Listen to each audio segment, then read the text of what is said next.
morning. Happy Monday, May 2nd. We're already in May. First off, I want to apologize for the hiatus that I kind of took last week.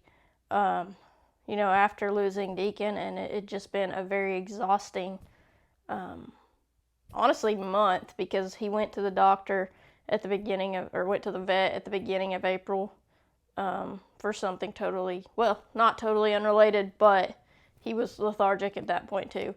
But we brought him home, and then he was okay, and then it's kind of snowballed into everything that we dealt with. So it was very exhausting, and I just needed a couple days to kind of regroup and recoup and just get myself kind of back together. So I apologize for that. Hopefully from now on I can just do videos like I normally do, but I just needed those few days, so I thank you guys for just bearing with me on that. So let's dive right in. Today's title is Comfort for a Hurting Heart. It says, "The Spirit of the Sovereign Lord is on me, because the Lord has anointed me to proclaim good news to the poor. He has sent me to bind up the brokenhearted, to proclaim freedom for the captives and release from darkness for the prisoners." It's Isaiah 61 verse 1. It says, "You ever felt so sad that your insides felt achy, or so upset that your stomach turned in knots?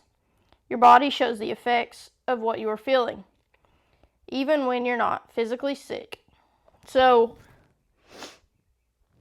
Hang on. Heartache, sadness, and depression can make your body and mind feel awful. So if I get nervous, then my stomach goes in knots. And it's funny to realize some of the things that make me nervous, even just a little bit.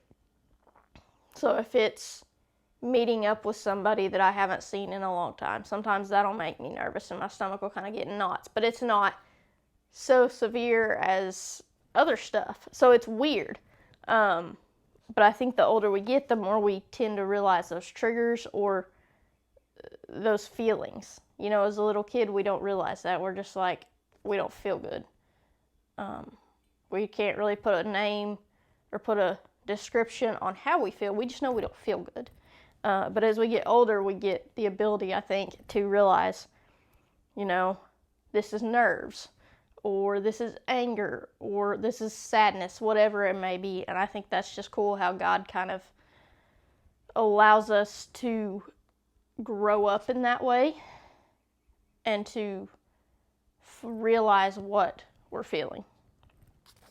It says, "Who do you turn to for comfort? The person who makes you feel better when you are sad, or hugs you until you cheer up. It could be your mom or dad, a grandparent, or a good friend." So for me, I love going to my family. We, especially going through what we did, we have hung tight, me, mom, and dad.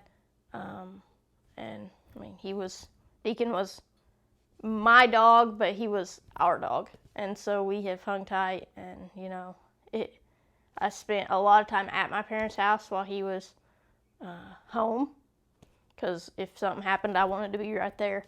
But I also spent a lot of time at my parents' house even after he passed, because I just wanted to, that was my safe place right then. So that was good. A lot of times I have found myself running to a particular, she used to be my teacher, but now she's more like, now she's a colleague actually, but she was, through high school, or the last 2 years of high school, she was my person. And so I still find myself running to her a lot because her words just calm me down. It says, "Did you know that one of Jesus' biggest reasons for coming to earth was to comfort you while you're in pain? He read this prophecy from Isaiah and announced that he would fulfill it. He wanted to bring comforting hearts. He wanted to comfort hurting hearts, set people free, and bring good news that would heal bad feelings inside and out. Next time you're down and out, turn to Jesus. Ask him to be your comforter and healer. He'll touch your heart." How often do we bypass Jesus and go to someone physical. Like someone that we can physically see, feel, touch, whatever. Now, nothing wrong with that. But the comfort that Jesus gives is unlike any other.